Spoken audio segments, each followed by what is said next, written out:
नमस्कार।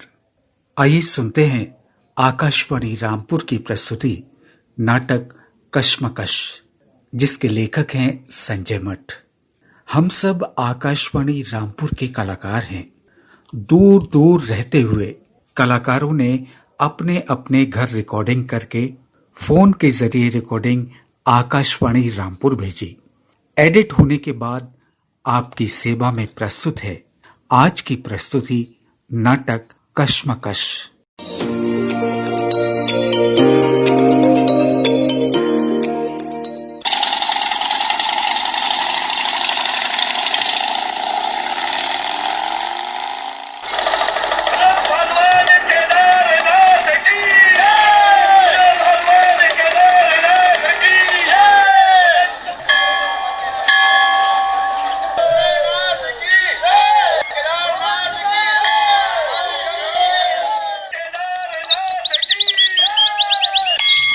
केदारनाथ बाबा की जय, भोले शंकर की जय, नीलकंठ महाराज की जय। अरे अरे क्या बड़बड़ाए जा रहे हो? उठो भी, सुबह हो गई। केदारनाथ जी की जय।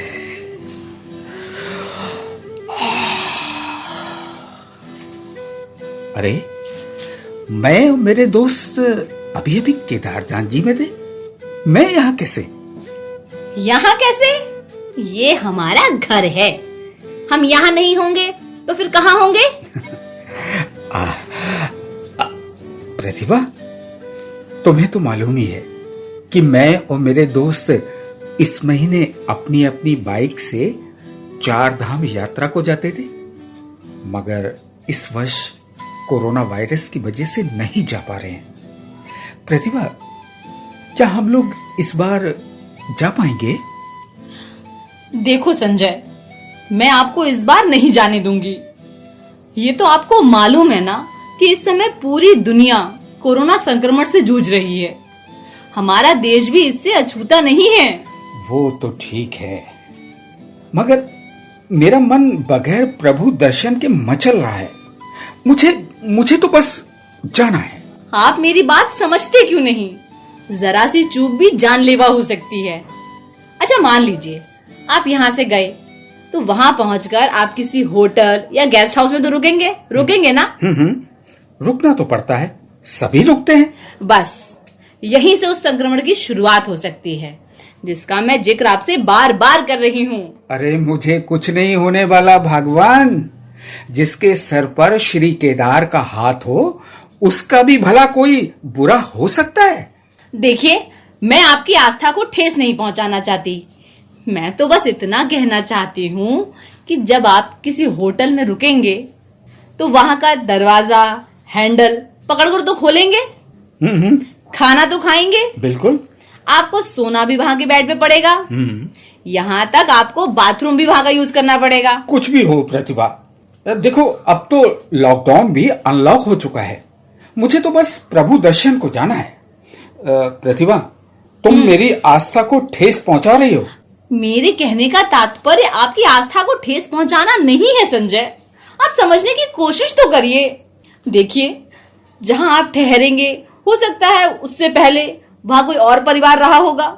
मान लीजिए उस परिवार का कोई व्यक्ति अगर कोरोना संक्रमण से संक्रमित रहा हो तो क्या वो संक्रमण? प्रतिभा, हाँ, तुम कुछ हद तक ठीक कह रही हो, लेकिन तुम्हें मालूम है ना 2013 में जब श्री केदार घाटी में आपदा आई थी तो उस समय मंदिर के ठीक पीछे भीमशिला कहां से आ गई थी? हाँ, ये सब चमत्कार प्रभु के आशीर्वाद से ही तो हो पाया था, जिससे मंदिर तो बचा ही, साथ ही बहुत से लोगों की जानें भी बची। और तुम कह रही हो संक्रमण? आप समझने की कोशिश तो करिए संजय। मैं आपसे बस इतना कहना चाहती हूँ कि आजकल हर व्यक्ति अपने को और अपने पूरे परिवार को बचाने के लिए हर उन तरीकों का प्रयोग कर रहा है जो हमारी सरकार ने बताए हैं। मैं भी वैसे ही उस गाइडलाइन को मानता हूँ, लेकिन भगवान भोलेनाथ के प्रति मेरी श्रद्धा, उनके दर्शन का जुनून, इस सब को मैं कैसे नजरअंदाज कर सकता हूँ प्रतिभा?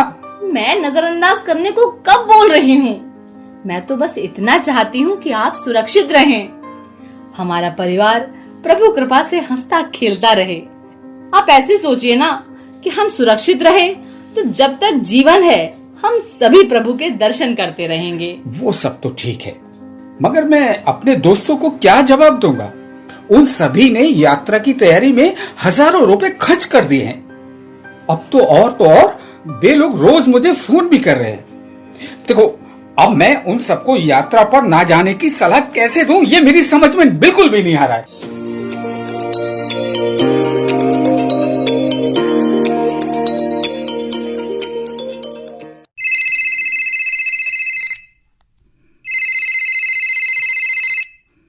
देखना किसका फोन है? आपके दोस्त विशाल का। आप कहें तो विशाल भैया से मैं बात करूं? नहीं प्रतिभा, फोन मुझे दो। जी, ये लीजिए। हेलो, हाँ विशाल, कैसे हो? और यात्रा की तैयारी कहाँ तक पहुंची? तैयारी तो पूरी हो चुकी है दादा, परंतु कुछ समस्याएं सामने आ रही हैं। कैसी समस्याएं विशाल? सब ठीक तो है ना? दादा, वैसे तो सब ठीक है, पर घर वाले बोल रहे हैं कि जब कोरोना संक्रमण समाप्त हो जाए तब तुम लोग यात्रा पर जाना। समझ में नहीं आ रहा मुझे दादा, अब हम लोग क्या करें? विशाल, यही समस्या मेरे साथ भी आ रही है। मैंने तुम्हारी भाभी को बहुत समझाने की कोशिश की कि जब तक श्री केदार का हम सब पर आशीर्वाद है हम लोगों को कुछ नहीं होगा, लेकिन वो मेरी बात समझने की कोशिश ही नहीं कर रही है, मेरी बात समझने को तैयार ही नहीं है। ऐसा करो विशाल। जी दादा। तुम सतेन को लेकर घर आओ, फिर बात करते हैं। जी।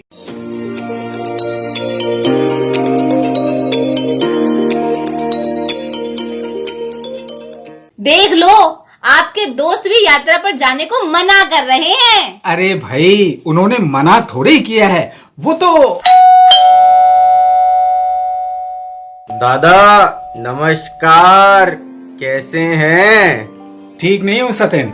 क्यों, भाभी जी ने कुछ बोल दिया क्या? सतेन, क्यों यार ऐसी बातें करते हो? अभी तक तो आप ही मुझे सुनाते रहते थे, अब तो आपके दोस्त भी। देखिए जी, कुछ भी हो जाए मैं आपको यात्रा पर नहीं जाने दूंगी। अरे चुप भी। अरे चुप जाओ, तुम्हें छोड़कर तो मैं कहीं नहीं जा सकता। हमें मालूम है इस समय अगर हमने सावधानी नहीं रखी तो हम सभी का जीवन खतरे में पड़ सकता है। विशाल, सतेन जी। हम लोग यात्रा पर तभी चलेंगे जब कोविड-19 का संक्रमण समाप्त हो जाएगा। जी दादा। अरे अरे अरे, अब तो मुस्कुरा दो प्रतिभा रानी। आप भी ना। बोलो श्री केदारनाथ जी की जय। बोलो श्री केदारनाथ जी की जय। बोलो श्री केदारनाथ जी की जय।